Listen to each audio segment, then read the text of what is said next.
Yo, what's going on, snipers, and welcome back to our National Predators Throwback 2000 franchise mode here in NHL 24. So, in last episode, we had the first round of the playoffs against the San Jose Sharks, and it didn't really go to plan as we ended up getting knocked out in 6 games, and it was just a really tough series for us, especially on the defensive side of things. We just could not get it done. As you can see, if we go back here all the way till April, you can see our first game we won 3-2, which looked nice. And then I was like, maybe we have a chance to win this series. It was a good defensive game, good effort, kind of like what we did during the regular season. However, then the next few games definitely weren't good. We lost 6-2, 5-1, and 6-4. So we allowed way too many goals against, and we couldn't really score that much either because we had that 1 4-goal game, which was okay. But we also scored only 1 goal and 2 goals in this game.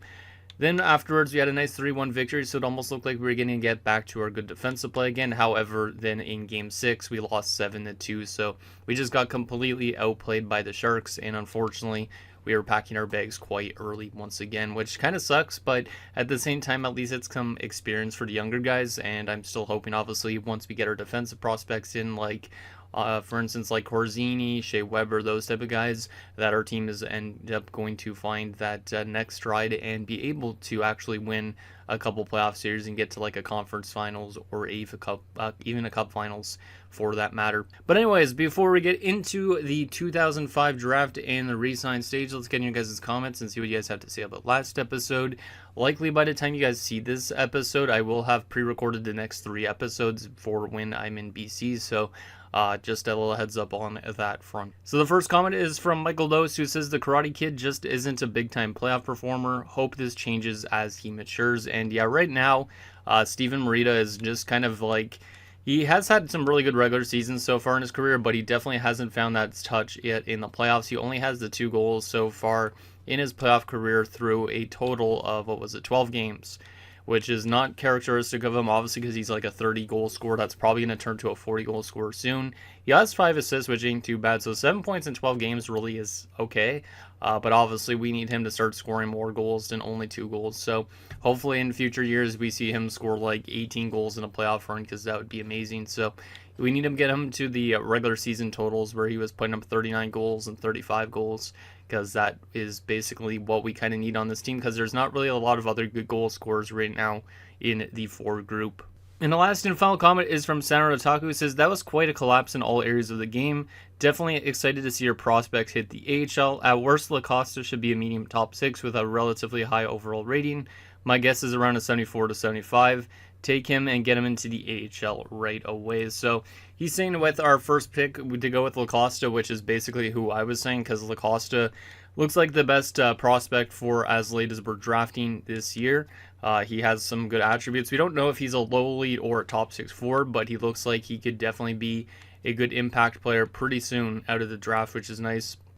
So there is Walker Lacosta, who plays in Finland, is from Denmark, which is kind of weird, but anyways, if we go to his stats, you can see he's got pretty good attributes across the board. And then if we go to his thing, he's exactly 1 year out. We just don't know for sure if he's a low lead or just a top 6 forward. So it'll be interesting to see if he's actually a lower lead or not. Because if he's a low lead, 78 overall, that would be really, really nice.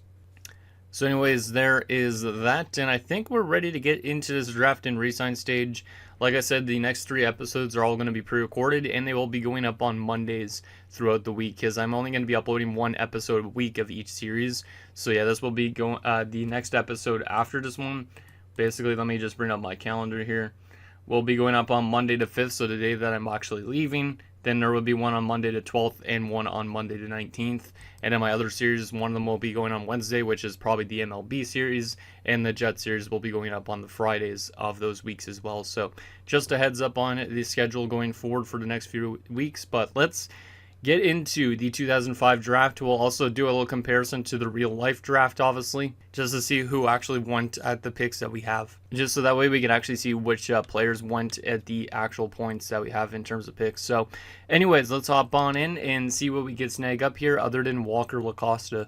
Also kind of sucks about last episode how Vanek won the Calder. I was not hoping he would win the Calder because obviously Sedin probably should have won it, but he didn't, which was really, really dreadful. But anyways, Washington has the first overall pick, and this year would technically be the Sidney Crosby draft, but obviously we can't make draft prospects all the way till 2005, unfortunately.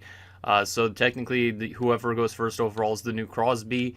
Whoever goes number 2 overall would be, who went number 2 overall? Oh, it's like Bobby Ryan, right? I think it was like Bobby Ryan, if I remember right, and then Jack Johnson, if I'm not mistaken. All right, so let's see who Washington ends up taking at number 1 in 2005. They are going to take Neal, who is an 84 overall right-wing sniper. So he's the first one to go on the board. So this would technically be Sidney Crosby, even though he doesn't technically play center in terms of actual draft ranking.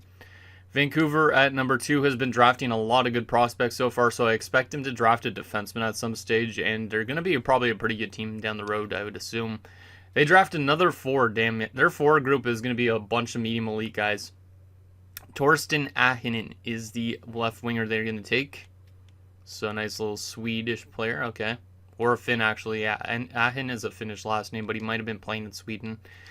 Then we have at number 3 the Atlanta Thrashers, who have been also building up a good prospect pool with like Lorenzo Jenner and all that. They're going to take Korea. That's Declan Korea, right? Yeah, Declan Korea. Interesting. Okay. So there is your top 3. We'll take a look at the top 5, though. Tampa takes the first defenseman on the board, which is a high 4 in Carter Hawley. All right. I think Vancouver probably should have went with something like that instead, even though he's not that good. And or they should have won something like that.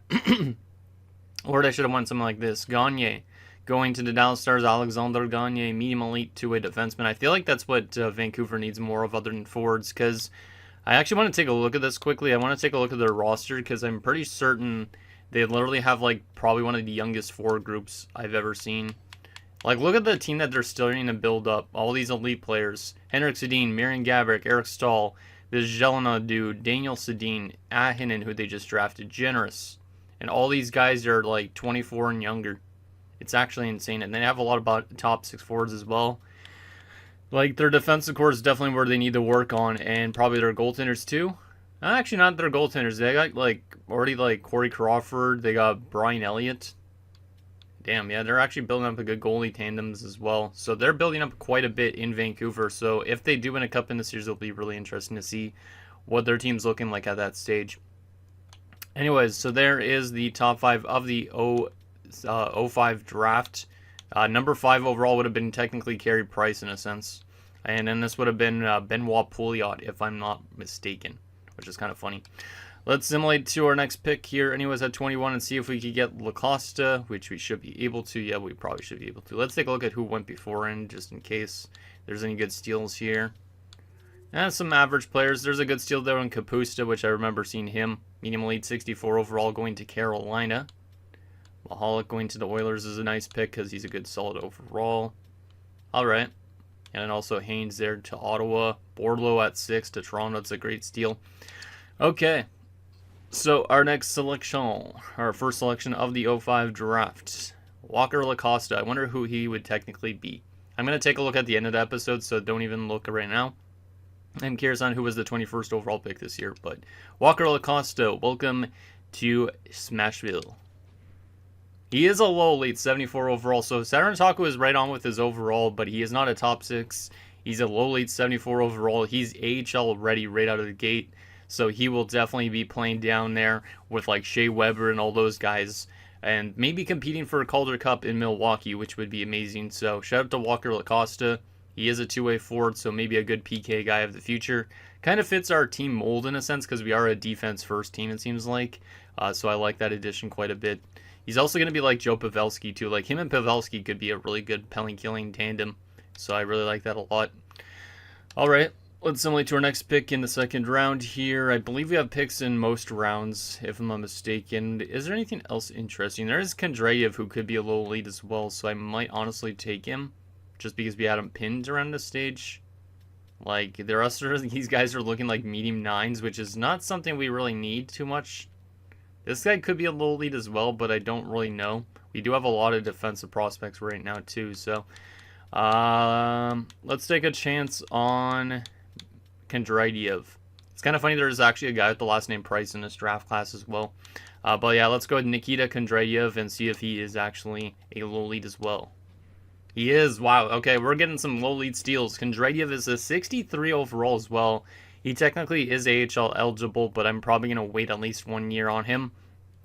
But yeah, he's looking pretty balanced. I like that addition a lot. He's another two-way forward, so another guy that could help our penalty kill in the future for sure. So there is our second round selection. Let's simulate to our next pick here. Apparently, Eric Dezay was traded to Toronto at the draft, it looks like, which is interesting. I'll take a look at that trade afterwards if I remember. Okay, our third round selection is a medium 6. Louis Elyanuk, who is 19, though. He does actually look pretty good, though, to be honest. 3 years out at 19 isn't terrible. He's probably the best option because the rest of these guys are like 9s and 6s. This guy could be a lowly, but no guarantees. There's also Yoshimura, who, Yoshimura actually looks pretty good too. But he could easily be like a low 9 or, a low 6. I'm not going to take a chance on Yoshi. I think we have another pick in this round too. Let's go with Elyanuk, because he's a guaranteed medium 6. 62 overall at 18 isn't too bad. I mean, I don't know if he's going to develop necessarily, but he is a power forward, has some good shooting. Like, he could at least be a good AHLer, so I don't mind that addition. And we'll simulate to our next pick, which I guess is round 4, so I guess we do miss out on that other guy who could be low elite, which I will take a look and see if he was. There is a medium elite goalie, Camper. Interesting. He might have been one of the first goalies to go off the board here. Yeah, see, Yoshimura was only a low 6. And he's the exact same overall, just a little bit younger too. So I think we got the better of the options in terms of the actual guys that could develop. Zachariah Bolig could be a lowly too. Do I take a chance on him? You know what? Sure, why not? We already have a lot of defensive prospects, but I don't care too much. Low 6, oof. 58 overall too, yikes. Yeah, that's probably one of those players that aren't going to develop nicely, but oh well. It also looks like Michael Groshek was traded to the Boston Bruins, and then apparently Michael Pekka's on the trading block right now. So Groshek going to Boston around the time he actually played for Boston is kind of cool. A little bit too late, I believe. So that's still kind of neat, though. We had 2 4th-round picks. That's what it was. I knew we had 2 picks in one of these rounds, but I couldn't remember which one. 20-year-olds, I don't know about drafting a 20-year-old, to be honest. I would probably prefer a medium 9 that's already 18 only. So let's go with, actually, let's go with this guy. I don't think I've ever drafted a guy from China before. Scott Harold from China. I know already Jared's comment. He's going to be like, broke Scott Harold's wake or something like, I don't know, John Wang or something. Scott Wang? I don't know. God damn. That's like the first, Asian I think I've ever seen in this game. And I'm not even exaggerating. I don't think I've seen one before. So Scott Harold's going to join the team just because he's from a cool country. Low 9. Low 9 for the Asian Scott Harold that probably looks white as shit. Similarly to our next pick, we have 2 more selections because I believe we do not have our 7th round pick. There is a medium fringe starter goalie. That might not be a bad idea just to give us a backup option for the future. Because obviously if we get go with Dan Ellis or something like that. So let's go with Vladislav Mihalik. He's a 54 overall, he's 54 overall medium fringe, not crazy. In our last pick of the draft, can we find a crazy steal? Because I'm pretty sure we do not have that 7th rounder. So let's see if we could find somebody that could be a good steal, like Tiny Apostolopoulos, who's not tiny. He's 6'5", 221. You know, that actually sounds fun. Drafting a guy named Tiny who's actually the complete opposite of that. So Tiny Apostolopoulos, welcome aboard. He is a lowly. Let's go, Tiny. I hope this guy ends up developing, because that would be like the coolest meme ever. Tiny, who's 6'5". Like, imagine having like a really. It's like almost like calling him if he was like a small short guy, calling him like big or something like that. Like, this is just one of the most meme names I've seen. And obviously his last name is one of the longest last names in this game too, which makes it even funnier too. So there is our selection, and yep, that is our entire draft. So we will see who the real-life counterparts were in this 2005 draft in this spot. Like, who would have been drafted to who, because I am curious on that, because I don't know the 2005 draft that much off the top of my head. But let's see, 2005 NHL draft. I obviously know like the early stages of it, but I don't know the entire thing.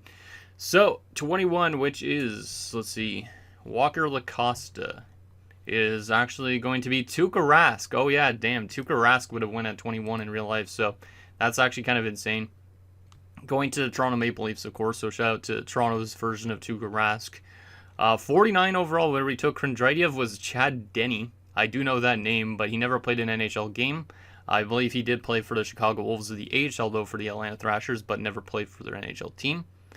At 73, Elyanuk, who was that medium of 6, was Radek Smolinic. I know who that is as well. Guy that played briefly in Tampa and in Chicago, more of an AHL guy, but I believe he still plays overseas in Czechia, if I'm not mistaken. So that's kind of neat. At 102, we took Bullock, the low 6 defenseman. In real life, that was Blair Jones. I know who that is as well. Bottom 6 kind of forward guy. Didn't play too long in the NHL, but drafted by the Tampa Bay Lightning. At 105, the Asian guy was Keith Yandel. Oh, that's actually really cool. Okay. So technically, if that guy was a defenseman, that would have been neat. So Keith Yandel was actually drafted at 105 as a 19-year-old. Obviously, you know Keith Yandel, you guys. 133, the French starter goalie, was actually some random guy that never played an NHL game that I've never heard of, Stanislav Lasic. So maybe that's why Lasic's last name is in the game too when you're getting generated players. Like, I had a guy named Marek Lasic in my, in my Anchorage series, I think it was. So I think that's where that last name comes into play. And then who is the good old Tiny Apostolopoulos? A guy named Brian Foster who played one NHL game as a goalie. Oh yeah, I think I've heard of him before. Did he play that game with Florida? Yes, he did at 24 years old in 2012. Okay. Interesting. So a little bit of fun little knowledge there, just in case you guys wanted to know who those players technically would be. Kind of neat, though, that Harold would have ended up being Keith Yandel. I like that a lot. So there is our draft. Now we got to get into the re-sign stage portion of this. But I do want to take a look at that trade that happened at the draft, the 2 trades, just to see if there was any crazy return.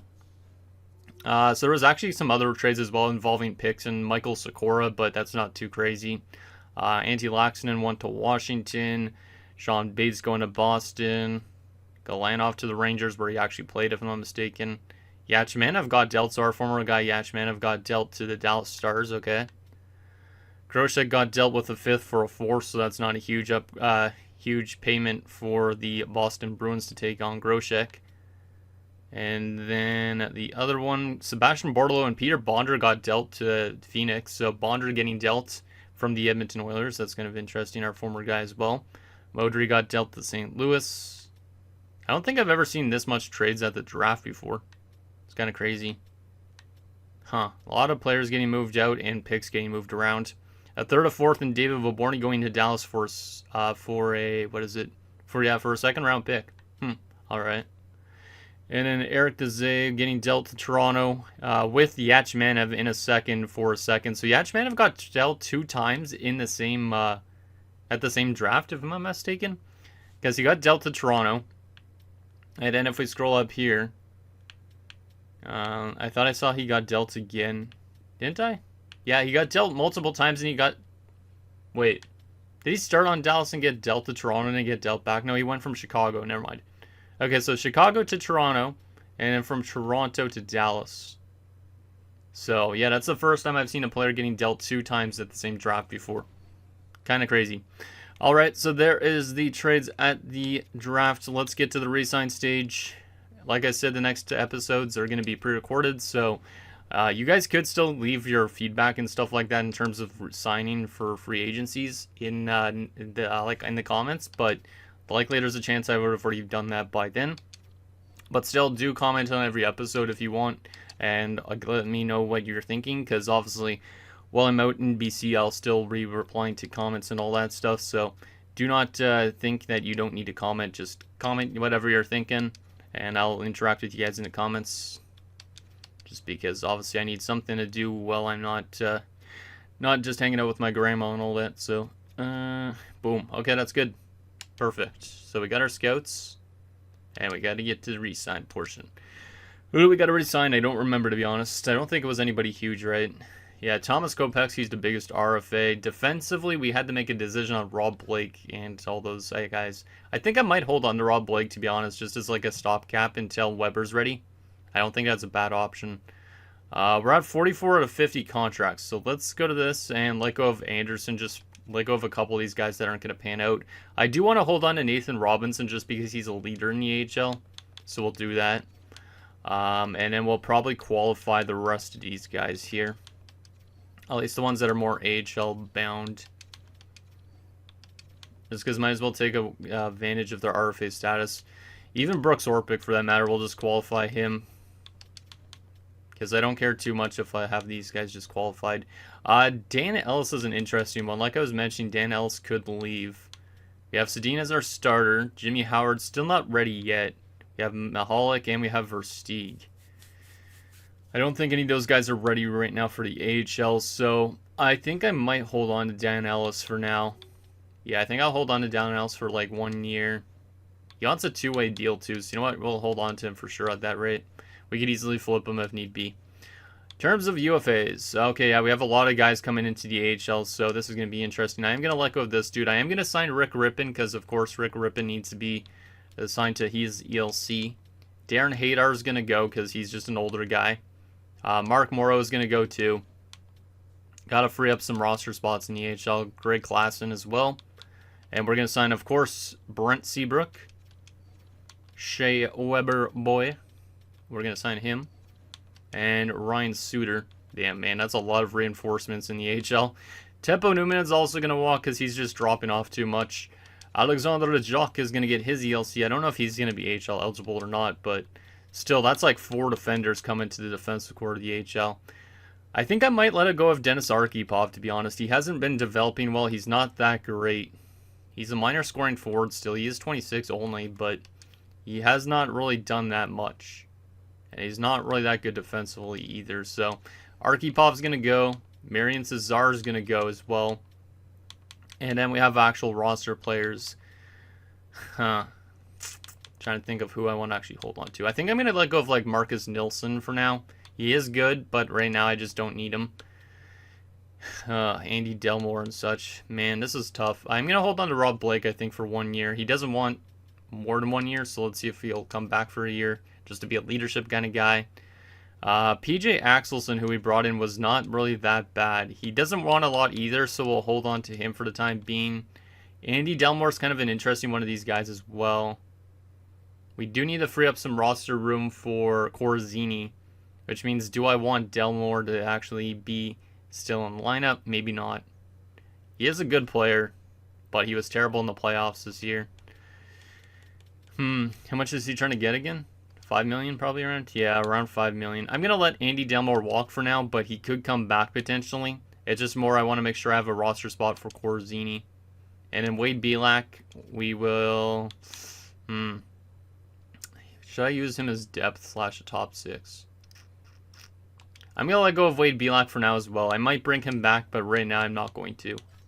And then there's no UFA goalies. So let's advance today and see if anybody rejected. Because there probably isn't going to be any rejections, but you never know. It looks like Rob Blake actually is coming back, which is pretty awesome. So same with PJ Axelson. So I guess those guys actually liked joining our team, even though we were a first-round exit. All the UFAs accepted, and the RFAs are all qualified, so we're already good to go, which is nice. I do want to take a look at what we need first in free agency. So we have 3 goalies only under contract, but obviously Dan Ellis and Howard could be the AHL guys, so we could find a better backup for Marcus Sedin this year, so that's an option. So I am going to write down on a piece of cardboard here, I'm just going to write down that we could use one backup potentially, just so I know for next episode when I'm recording it. We have 2, 3, 4, 5, and we probably need more defenders. So we have 2 right-handers, so we could use one more right D. So maybe we could bring back Delmore in that sense. Because right now it's just Corzini and Blake, the righties. And we could use 1 depth defenseman. So 1 depth defenseman, 1 right-handed defenseman, and a backup goalie potentially. In terms of forwards, we got 1, 2. Svatos might make the jump, to be honest, this year. So maybe we have 3, 4, 5, 6, 7, 8, 9. We also have some guys that could be 4th liners here. 10, 11, 12 with Pavelski. That's interesting.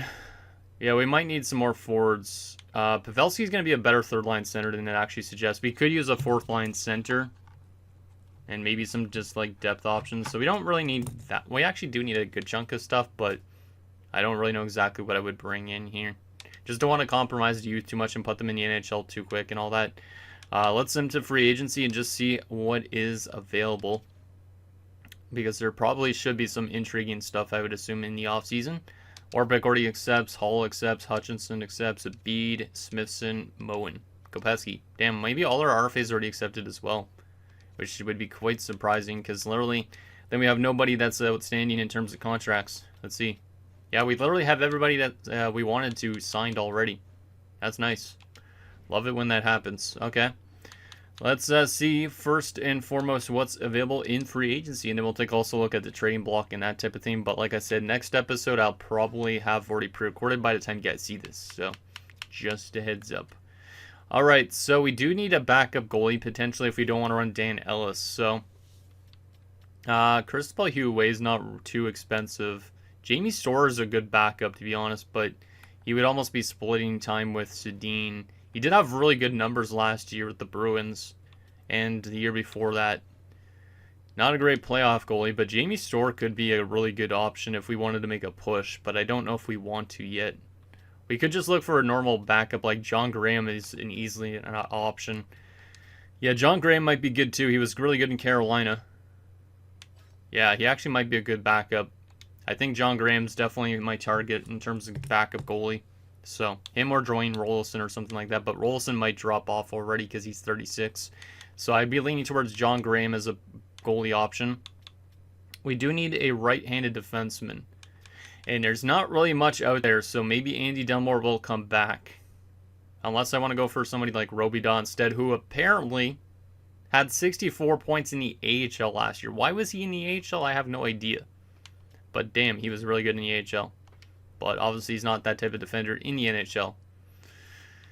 So yeah, not a lot of right-handed defensive options out there, but I'd probably be leaning towards somebody. Jeff Finger's an option too, but I don't really need another young defenseman right now.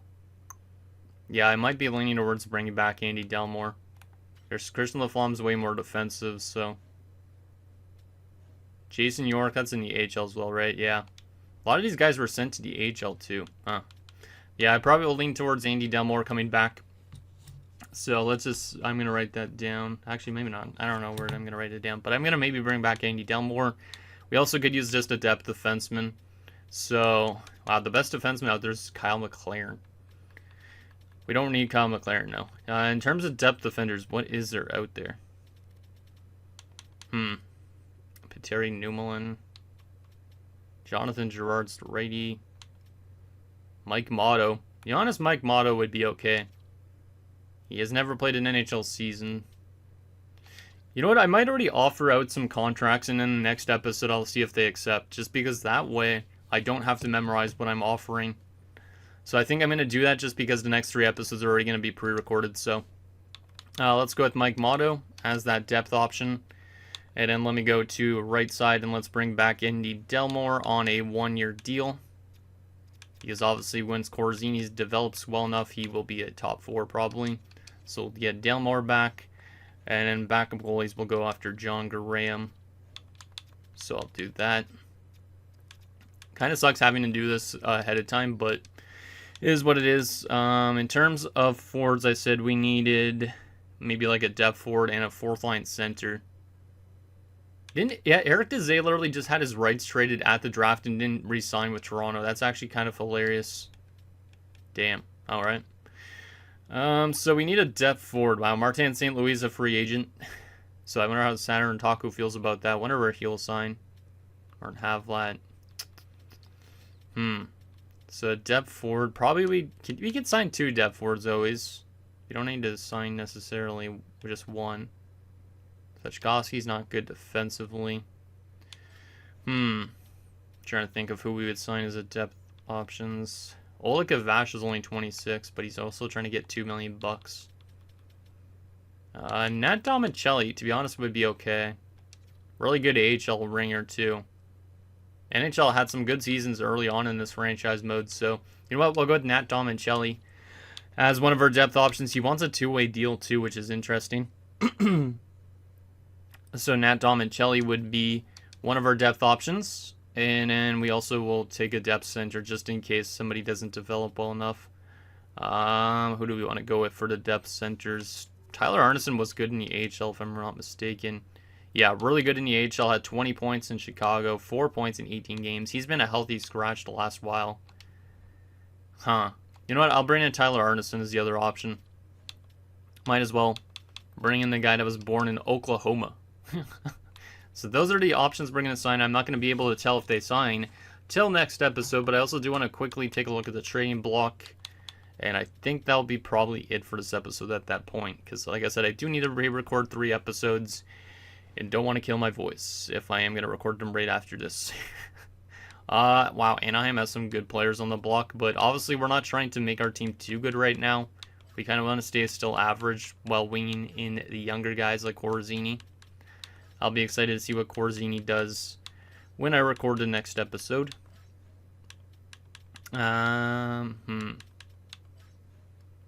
Not really seeing too much, to be honest. Just a lot of draft picks and prospects. Some veterans, but wow, Nick Lidstrom's on the block. That would be interesting, but I'm sorry, I cannot trade for Nick Lidstrom. He needs to stay in Detroit his entire career. He is a very good defenseman. Like, this would be like a Rob Blake type of addition. Jeez. Nick Lidstrom, huh? Yeah, I can't steal him from Detroit. I just can't. It feels morally wrong to try and do that. But Detroit's might be going through a rebuild soon, which is interesting. Edmonton has Ryan Smith and such on the block. They have some good players there too, but I'm not trying to make us too good right now. I just wanted to see what was out there. It will be interesting to see what off-season moves happen in the next episode as well. In terms of like signings and trades and all that. Patrick Lalime on the block in New York still. Ottawa has some players on there, some prospects and whatnot. Yeah, I'm not really seeing anything I would actually trade for. Because I think our team, I would prefer to just run the young guys and such, right? And I don't even know if we're going to be a playoff team necessarily this season or what. Like, it's kind of up in the air. Brian Berard on the block, too. That's another solid defenseman. He's an offensive defenseman, so he does pick up points. 49 points last year, but a minus 29. Yikes. Years before that. Yeah, he's a pretty good defenseman for sure in terms of offense, but his defense is definitely not there. He would be a good option as well if we wanted an offensive defenseman, but I just don't feel like I want to offload a good prospect to get Brian Berard. And then finally, the Washington Capitals, Olaf Kolzig's on the block. Yeah, there's some good names, but I would prefer not to bring them in. So, there's that. Do we have all our coaches? I want to make sure for next episode as well. If I need to bring in any coaches, I do not. Actually, I could probably bring in some AHL coaches, but they're not too important. So, anyways, guys, that's going to do it for this episode of our Nashville Predators Throwback 2000 franchise mode. So, in next episode, we'll see if those free agents accept, and obviously, we'll see what the AI decides to sign in free agency, what off-season trades happen. We'll also start up the season simulation. Like I said, next episode will be pre-recorded and the 2 episodes afterwards. So likely that means free agency / season start, then probably season sim, and maybe round 1 of the playoffs, depending if we get there or not. So let me know down below, and I'll see you guys next time.